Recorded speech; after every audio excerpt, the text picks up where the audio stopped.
Bonjour à tous les auditeurs et auditrices de vipradioonline.fr, ici Jérôme pour notre dernier podcast, notre ultime podcast, le 13e, concernant les infos sport voile du Vendée Globe 2025. Voilà, on l'avait prévu, ça y est, cette fois c'est le dernier. Donc dans ce podcast, le 13e, on va faire un débrief des derniers jours de course. On va mettre un œil sur le rétroviseur. Et bien entendu, on fait ce point course en globalité. Donc que s'est-il passé les derniers jours? Donc on démarre avec le 80e jour, mercredi 29 janvier. Depuis 2h du matin, Sébastien Marset, qui était 27e, a eu une avarie critique sur la production d'énergie à bord de son IMOCA Foussier.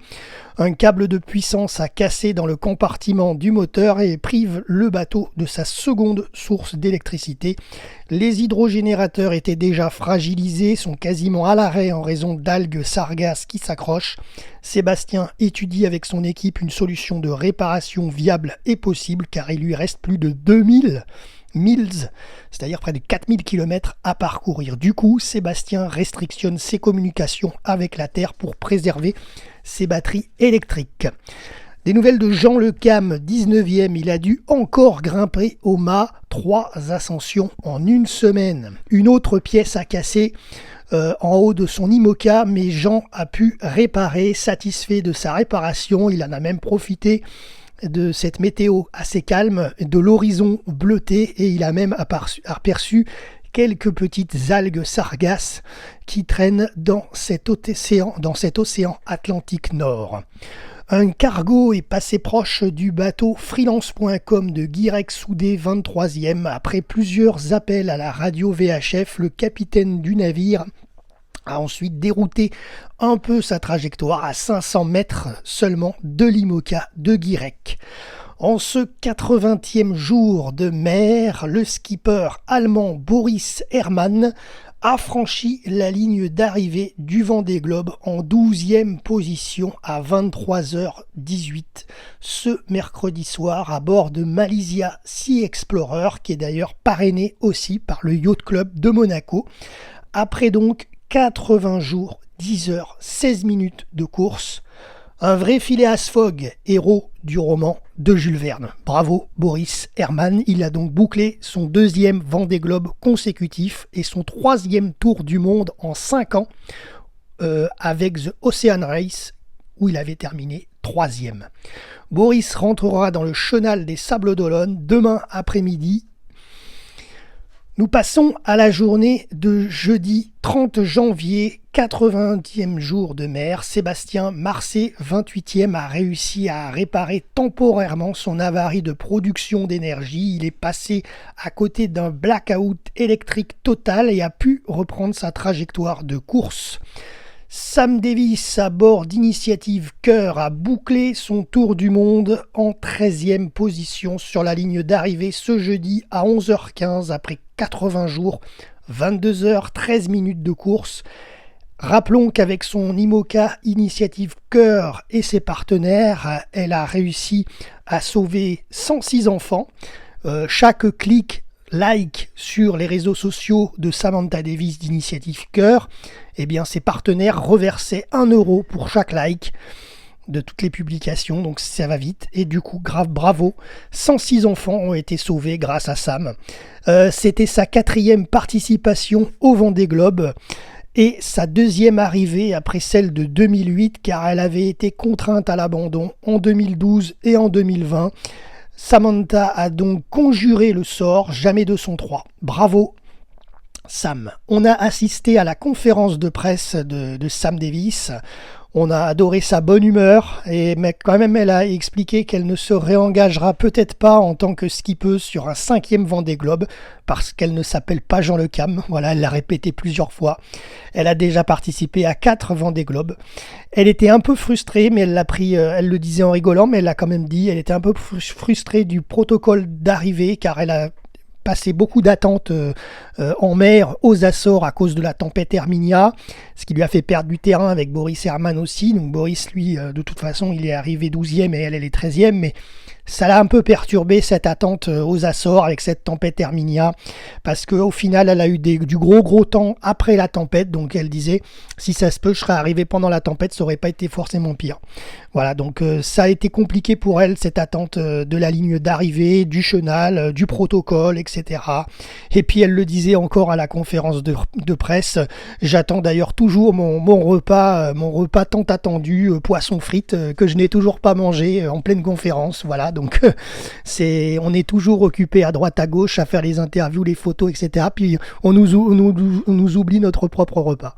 Voilà. Ensuite, autre info qui est tombée ce jeudi 30 janvier, Arnaud Boissière, 27e skipper de la Micaline, a prévenu son équipe à terre qu'il a dématé ce jeudi matin. Il est situé à plus de 2500 milles de l'arrivée, c'est-à-dire 5000 km environ, à la longitude du Cap-Vert au sein d'un groupe de 5 skippers. Arnaud a sécurisé comme il a pu, mais il a réussi à sécuriser le bateau. Après quelques manipulations, Cali a réussi à installer sa voile Liberty Kite, c'est une petite voile de kitesurf, une aile de secours conçue d'ailleurs par l'ancien participant du Vendée Globe, Yves Parlier. Cette aile Liberty Kite est spécialement conçue pour permettre à un IMOCA de progresser à quelques nœuds en sécurité sans nécessiter de gréement de fortune. Il a perdu son mât. Cali va tenter de rejoindre un bon port et il va imaginer la suite différemment. Il est très déçu, Cali. Bon courage Arnaud, affaire à suivre. Tanguy Le Turquet, 17e, a croisé à vue Alan Roura, 18e aujourd'hui, après 81e jour de mer. Bord à bord entre Alan Roura et Damien Seguin, 15e aussi. Un vrai carrefour ce nord-ouest des Açores dans l'Atlantique Nord et une belle bataille pour cette 15e place, sachant que Romain Attanasio, lui, 14e, a une large avance et devrait conserver largement sa place jusqu'au sable, mais il est escorté quand même par Yannick Bestaven qui est hors course. Et leur ETA, d'ailleurs, leur estimation du temps d'arrivée est prévue pour dimanche 2 février. Antoine Cornic, 29e, a profité d'une météo calme pour coller quelques patchs de tissu sur des petits trous de sa grande voile. Il est situé près de l'île brésilienne Fernando de Noronha qu'il atteindra cette nuit. Allez, passons à la journée de vendredi 31 janvier. Après un départ à 5h45 précise du port de La Rochelle, Benjamin Dutreux, 10e de ce Vendée Globe 2025, a fait son entrée enfin dans le chenal des Sables d'Olonne à 17h pour célébrer officiellement son arrivée avec son public sablais. Benjamin a un peu secoué le protocole du Vendée Globe en partant de son IMOCA en semi-rigide en Zodiac dans le chenal. Il a même aussi fait une marche arrière avec son IMOCA pour aller donc dans un semi-rigide et aller saluer le public et même aller directement sur le bord des digues à pied. Et saluer ses amis aussi. Et ensuite, il est remonté à bord de son monocoque pour accoster officiellement sur le tapis rouge de l'arrivée à Port-Olona. Voilà. Autre info aussi de ce vendredi, après avoir croisé Alan Roura hier, Tanguy Le Turquet, 18e, a navigué cette fois à bord en visu avec Damien Seguin, 15e, et Alan Roura, 17e. Une dinguerie, 3 IMOCA naviguant côte à côte en ce 82e jour de mer dans la même trajectoire. Manu Cousin, 32e, a eu une belle frayeur dans une zone de molle et dans un front chaud. Il a eu un départ de flamme sur sa génératrice d'électricité. Il a réussi à enclencher sa génératrice de secours avec une pièce de rechange. Arnaud Boissière, quelques nouvelles, 28e, toujours officiellement en course malgré son dématage au large ouest du Cap-Vert. Il navigue avec sa Liberty Kite. Cali ne veut pas prononcer le mot abandon pour le moment et semble se diriger fortement vers les Antilles. Mais ce choix n'a pas été confirmé par son équipe. A priori, il chercherait avec eux une solution pour boucler son 5e Vendée Globe quand même. Lui, rappelons-le, qui est le seul Arnaud Boissière à avoir bouclé 4 tours du monde terminés chacun. Voilà, donc on lui souhaite en tout cas de pouvoir, pourquoi pas, rejoindre les Antilles, remettre un mât et repartir pour les Sables d'Olonne ensuite. Autre info, coup de blues pour le skipper belge Denis Van Wijnberg, le dernier de la flotte 34e qui est toujours au large du Brésil dans cette longue remontée de l'Atlantique Sud. Il s'est exprimé en vidéo et reprend un peu de morale psychologique à l'approche de l'équateur. Bon courage Denis. Antoine Cornic, 29e, a franchi l'équateur pour la seconde fois du parcours et a rejoint l'hémisphère nord ce vendredi matin avec un traditionnel don à Neptune.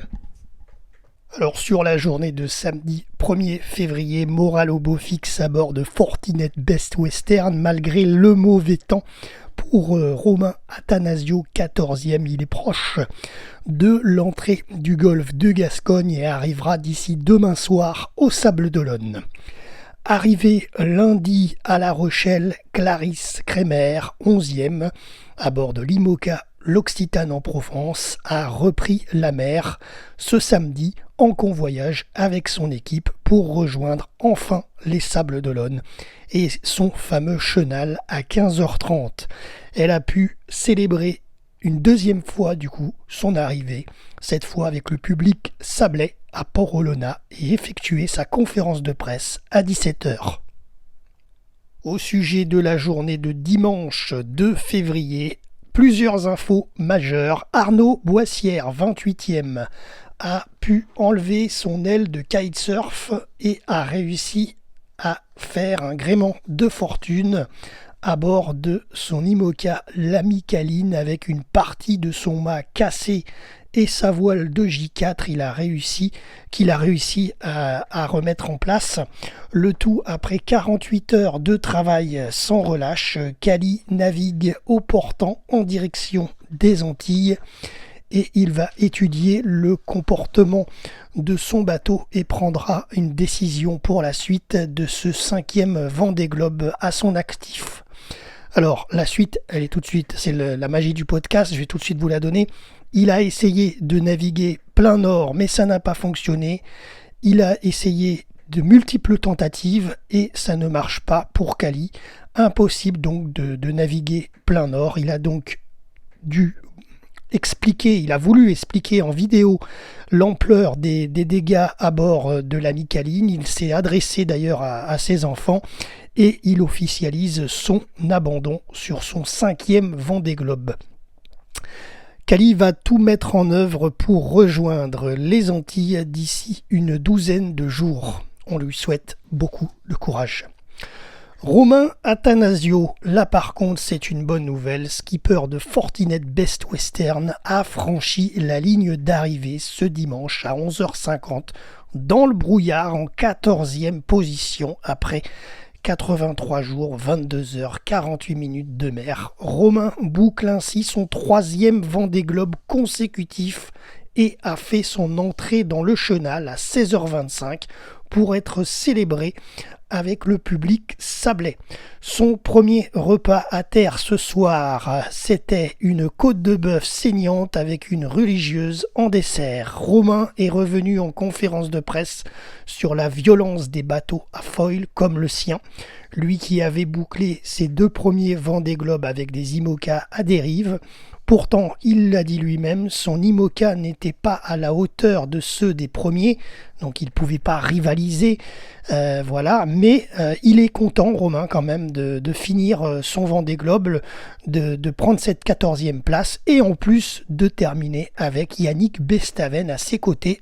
Voilà, je vous explique. Effectivement, ce dimanche, peu avant 13h, le skipper de Maître Coq 5, Yannick Bestaven, a bouclé son tour du monde hors course suite à son escale technique à Ushuaia début janvier. Yannick, vainqueur du Vendée Globe 2020-2021, a donc rejoint les Sables d'Olonne après 84 jours de mer. Yannick, avec sa bonne humeur légendaire et son sourire édenté avec une dent en moins, a confirmé que c'était son dernier tour du monde en solitaire. C'est aussi pour cela qu'il avait souhaité le terminer, tout comme l'avait fait d'ailleurs son amie Samantha Davis, présente aussi aujourd'hui pour l'accueillir. C'est un sentiment de devoir accompli de finir ce tour, même après avoir réparé. Yannick est resté en mode régate en Atlantique et a même pu remonter 7 ou 8 marins sur la route. Et d'ailleurs, on les retrouvera demain à l'arrivée des Sables d'Olonne. Yannick a vécu le mode aventure avec un bateau à la dérive en amont du Cap Horn, la découverte de la Pentagonie et ses réparations à Ushuaia pour mieux repartir. Je cite, « J'ai encore plus donné qu'il y a 4 ans ». L'objectif dans 4 ans, du coup, pour Yannick, comme il l'a dit en conférence de presse, ce sera d'accompagner un jeune pour lui transmettre son expérience sur le Vendée Globe. Voilà pour cette journée de dimanche 2 février. Allez, on passe à la journée de lundi 3 février qui fut la plus grosse journée de cette 10e édition du Vendée Globe. Premier arrivé d'une longue liste de skippers. Alors au départ, il y en avait 8 prévus, finalement il y en a à peu près 6.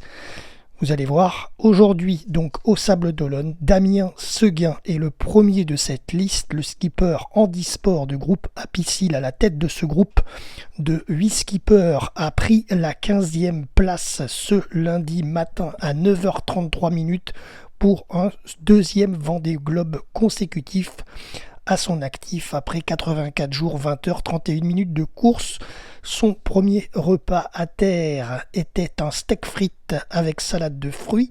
Il a pu rentrer directement dans le chenal de Port-Olona ce matin dans la foulée et seul, contrairement aux autres qui attendront la fin de la journée et en groupe en raison du tirant d'eau et de la marée.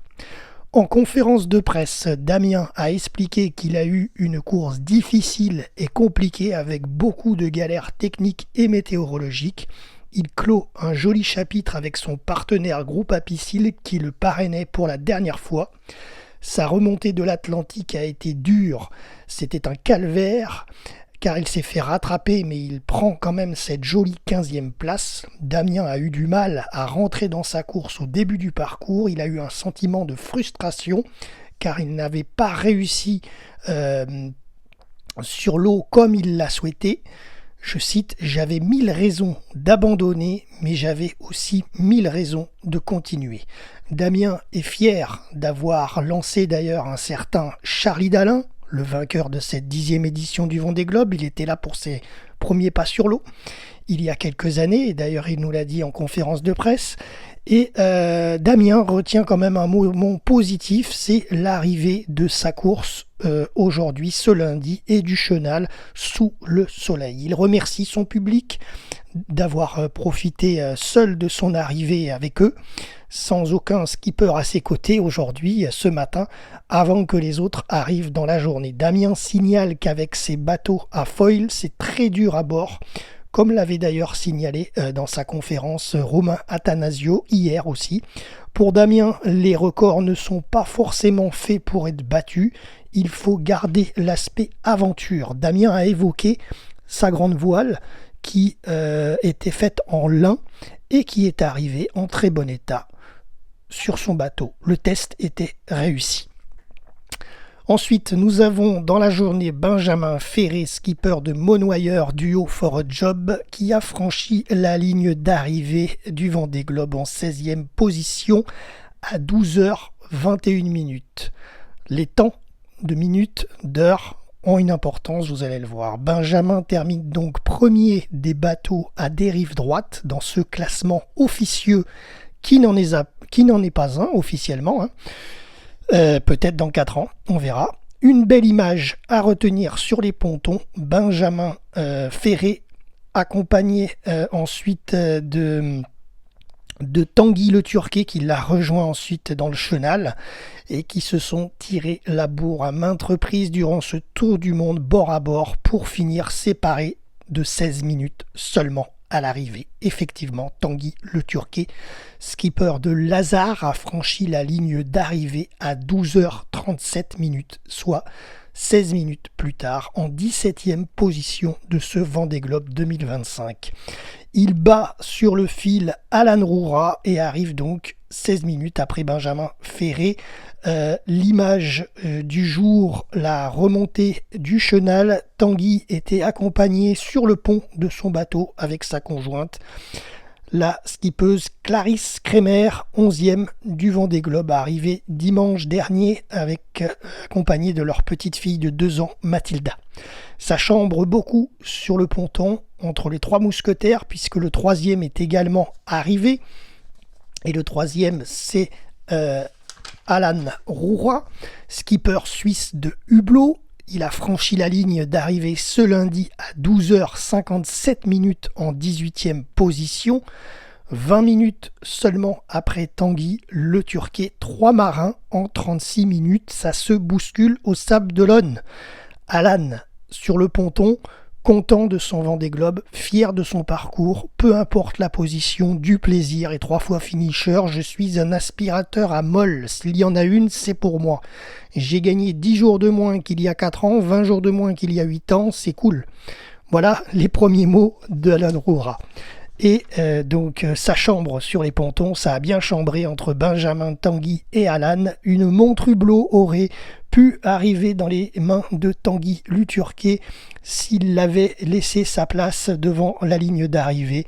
Voilà, il plaisante avec ça, mais évidemment, c'est pas forcément vrai, c'est une blague, mais voilà, parce que Hublot, c'est le sponsor d'Alan Roura et la légende dit que les gens d'Hublot lui ont dit si tu veux, tu te laisses gagner, et puis enfin, tu te laisses passer et on t'offre une montre. Voilà, c'est la légende. C'est Tanguy, quoi. Voilà. Et pourquoi pas, et pourquoi non. En tout cas, il a maintenu sa place, Tanguy le Turquet. Il est arrivé 17e devant Alan Roura, 18e. Une fête sur les îles parcourues, sur le Vendée Globe, et on repart. Et pourquoi pas, une bonne ambiance. Voilà, ça c'est des idées fusées par Benjamin à Tanguy. Et pourquoi pas s'arrêter sur les îles du Vendée Globe, faire une fiesta et après repartir le lendemain. Personne n'aurait rien vu. Et ouais, c'est comme ça, une bonne ambiance sur ce ponton de Port-Olona. Il se voit rejoint par aussi Benjamin Dutreux, 10e de la course, qui les a rejoints. Ils ont refait tous les 4 leur course, et surtout tous les 3, pendant de longues minutes, donc entre Benjamin, Tanguy et Alan, sur le tapis rouge avant l'apéro. Et ils ont eu d'ailleurs une pensée pour Jean Le Cam qu'ils ont réussi à battre et qui arrivera derrière eux cette nuit. Alors ensuite, grosse surprise sur la scène du village, à la sortie des pontons, Benjamin Ferré a eu la surprise d'avoir à ses côtés le chanteur britannique Murray Head. Benjamin en est fan, il avait choisi d'ailleurs une chanson de Murray Head pour son arrivée dans le chenal. Et le voilà en chair et en os, ambiance donc musicale sur la scène pour les 3 aventuriers, Benjamin, Tanguy et Alan. Ensuite, nous avons assisté à la conférence de presse de Benjamin Ferré et Tanguy le Turquet, ils l'ont fait ensemble. Alors sur ce Vendée Globe, Benjamin s'est passionné par les podcasts sur les reportages animaliers, du coup il avait donné un surnom d'animal à tous les skippers autour de sa position. Tanguy c'était un kangourou. Une belle rencontre entre Tanguy et Benjamin, une belle rencontre d'amitié sur cette course avec plein d'échanges sur WhatsApp, même système météo, un beau duel au final. Benjamin n'est pas du tout bricoleur et il réparait tout au Sikaflex, contrairement à Tanguy qui lui est un vrai bricoleur aguerri qui faisait des réparations au carbone sur son bateau, des strates structurelles, etc. Et au final, Benjamin a mis 16 minutes à Tanguy sur la ligne d'arrivée. Voilà. Benjamin a une pensée aussi pour Jean Le Cam et le remercie car pendant plus de 4 ans, Jean l'a épaulé, l'a aidé tant sur le plan de la voile pour lui apprendre les rudiments, tant que la partie sponsor, partenaire et bateau. Et au final, il a fini son Vendée Globe. Jean était dans sa tête aujourd'hui à l'arrivée, mais Jean, il est derrière et il arrive cette nuit. Tanguy, lui, est très fier de sa course et notamment de la course aussi de Clarisse Kremer, 11e du Vendée Globe. Et il a eu peur pour elle, compte tenu de sa faible préparation à Clarisse. Il était quand même très soulagé, mais frustré aussi de ne pas être là à son arrivée à La Rochelle, dimanche dernier. Et après avoir mangé un bon paquet de fraises Tagada, ça allait mieux pour Tanguy et il a décidé de bien finir son Vendée Globe. Nous, VIP Radio Online, nous avons posé une question au tandem Benjamin Ferré et Tanguy le Turquet.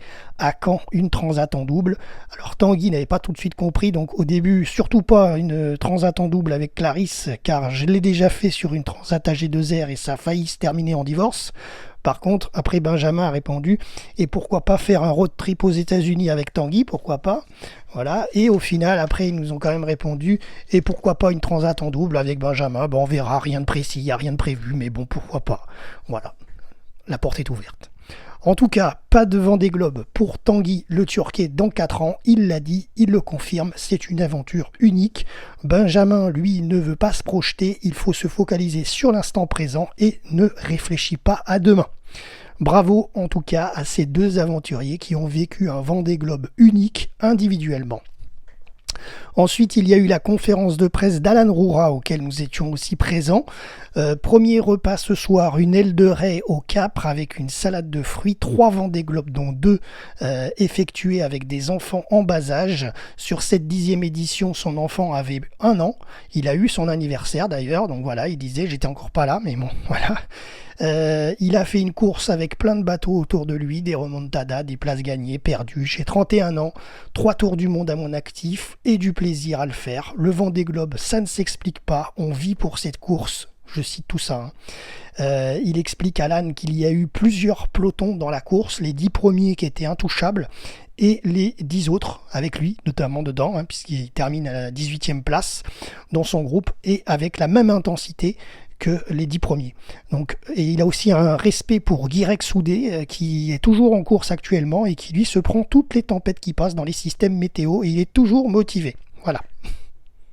Et la dernière info de lundi, Jean Le Cam a vu passer 3 petits dauphins autour de son bateau et a félicité Benjamin Ferré, qui était l'un de ses jeunes poulains avec Violette d'Orange notamment, et Benjamin Ferré, donc qui est arrivé 18e, le premier bateau à dérive droite. Une belle place méritée et non usurpée, comme l'a dit Jean. Voilà, pour cette journée de lundi, il y a eu donc 4 skippers arrivés à Port-Olona. Passons à la journée de mardi 4 février 2025. C'est la date de diffusion de ce podcast radio spécial Vendée Globe. Et c'est d'ailleurs notre dernier verbatim. Je vous en dis plus à la fin. Donc aujourd'hui, mardi 4 février, nous bouclons cette chronique et pas moins de 4 marins aussi sont arrivés entre cette nuit et ce matin à Port-Olona au Sable d'Olonne. On commence cette nuit avec Isabelle Joschke, skippeuse de MACSF qui a franchi la ligne d'arrivée en 19e position cette nuit à minuit 28 précisément. Après 85 jours, 11 heures et 26 minutes de course. 4 ans après son Vendée Globe terminé hors course en 2021, la navigatrice franco-allemande Isabelle a donc pu le terminer pour cette 10e édition et ce malgré un foil cassé depuis le 29 décembre dernier. On arrive à Jean Le Cam, le roi Jean, 65 ans, le doyen de la course, skipper de Tout commence en Finistère Armor Luxe. Eh bien, Jean Le Cam, il a franchi la ligne d'arrivée cette nuit à 4h53 du matin en 20e position sur son bateau à dérive droite. C'était son 6e Vendée Globe consécutif. Rappelons les places qu'il avait eues. Le premier de son Vendée Globe, il avait terminé 2e. Le 2e, il avait abandonné. Le 3e Vendée Globe, il avait terminé 5e. Son 4e Vendée Globe, 6e. Et son 5e Vendée Globe en 2021, il avait terminé 4e. Alors, on a assisté à la conférence de presse de Jean ce matin, autour de midi. Et d'ailleurs, c'est juste avant qu'on puisse boucler ce podcast. Donc voilà, je vous résume un peu ce qu'il a dit. Donc Jean a expliqué qu'il y avait une vraie frontière technologique entre les bateaux à foil et les bateaux à dérive droite. Voilà, il s'en est vraiment aperçu au fur et à mesure de cette 10e édition. Il n'aurait pas pensé ça avant au départ, il s'y attendait pas, mais bon, voilà, il l'a dit. Les preuves de la fiabilité sont désormais reconnues sur ces foilers. Même entre les bateaux à foil, il y a des distinctions, notamment entre les bateaux d'Isabelle Joschke, Damien Seguin, Alain Roura ou Romain Attanasio. Il y a des différences énormes avec les foilers des leaders de la course, tels que Charlie Dalin, Johan Richaud et Sébastien Simon notamment. Voilà, il y a deux vraiment comme s'il y avait 2 catégories officieuses de foil. aussi. Hein. Alors, il fait une proposition à Alain Leboeuf qui est dans la salle. Il a dit « Je propose au directeur du Vendée Globe, Alain Leboeuf, une ouverture du règlement à 50 bateaux au lieu de 40, 30 avec des bateaux à foil et 20 avec des bateaux à dérive droite pour le prochain départ en 2028. » Voilà, il a expliqué que si c'était possible, dans ces cas-là, peut-être il verrait pour éventuellement y participer en 2028. Mais son objectif aujourd'hui, c'est quand même de faire ce qu'il a déjà fait avec Violette et avec Benjamin, c'est de partager ses connaissances avec les jeunes, voilà, pour leur apprendre le métier, leur apprendre à construire leur bateau, etc. Il a avoué que aussi sa remontée de l'Atlantique fut très compliquée pour lui. Il a perdu ses 1000 milles d'avance au Cap Horn, il a tout perdu dans l'Atlantique. Comme quoi, quand on arrive au Cap Horn, rien n'est fait, hein, c'est le cas de le dire. Il a conservé sa place cette nuit devant Giancarlo qui arrive 21e. Voilà, et sinon, à une question d'un journaliste, eh bien évidemment, pas de réponse sur ce sujet-là concernant un nouveau départ du Vendée Globe, un 7e, vous imaginez, 7e Vendée Globe. Il n'a pas donné de réponse, voilà, ni sa femme d'ailleurs, Anne Lecam, qui était dans la salle, elle s'est retenue de dire non, parce qu'on sait qu'elle a déjà dit à nos confrères de France 3 qu'elle, en tout cas, elle ne re-signerait pas pour un 7e Vendée Globe à ses côtés pour l'aider dans toutes ses démarches de communication, etc. Voilà, en tout cas, voilà, Jean n'a pas dit oui, il n'a pas dit non, mais on le laisse savourer son arrivée. Alors on continue avec les arrivées du jour. Le 3e du jour, c'est Conrad Coleman, skipper de MS Hamelin. Il a franchi la ligne d'arrivée en 21e position au petit matin à 5h06 pour son 2e Vendée Globe. Il avait terminé il y a 8 ans, pas il y a 4 ans, il l'avait pas fait il y a 8 ans, sous gréement de fortune après un dématage à 700 milles de l'arrivée. Voilà, et bien il avait terminé hors course. Voilà, donc cette année, en 2025, en tout cas, contrat rempli pour le navigateur Conrad Coleman, néo-zélandais. On passe à Giancarlo Pedote, skipper italien de Prismian. Il a franchi la ligne d'arrivée ce matin à 9h34 en 22e position du classement. 4 ans après sa 8e place, Giancarlo a bouclé cette 10e édition 2025. Voilà, vous savez à peu près tout. 8 marins arrivés en 24 heures au Sable d'Olonne. Le prochain, d'après les ETA, les estimations de temps d'arrivée, sera Guirec Soudé, 23e, entre vendredi 7 et samedi 8 février. Alors, on fait encore 2 choses. Un point virtual regatta, car nous avions à la rédaction RVPB un petit bateau virtuel, vipradioonline.fr, et nous avons enfin réussi à terminer ce Vendée Globe. Nous avons franchi la ligne d'arrivée cette nuit à minuit 52 précise, derrière Isabelle Joschke. Donc virtuellement, nous sommes 20e, devant Jean Le Cam. C'est quand même une belle place, je trouve, malgré 40 skippers. Donc on est bon milieu, mais en tout cas, bravo. On se félicite parce que quand même, on est devant Jean Le Cam. On a fait une navigation de 85 jours et 12 heures de course. Il y a 4 ans, pour rappel, on a retrouvé nos annales parce qu'on avait fait Virtual Regatta il y a 4 ans. Nous avions terminé 12e du Vendée Globe dans le classement officiel du Vendée Globe avec les skippers. Mais on avait fait 86 jours de mer, donc on a amélioré de 12 heures notre record. Voilà, mais c'était très long. Je peux vous avouer que c'était très long. Cette 10e édition virtuelle, donc voilà, c'était très compliqué pour nous à notre niveau, à la rédaction. Je trouve que c'était très long. Beaucoup de différences, notamment de problèmes, notamment avec le passage de la bouée du Cap Horn que Virtual Regatta ne nous a pas validé malgré notre double passage. On est passé 2 fois au Cap Horn, on a fait demi-tour et on est repassé. Et du coup, ça nous signifie quoi?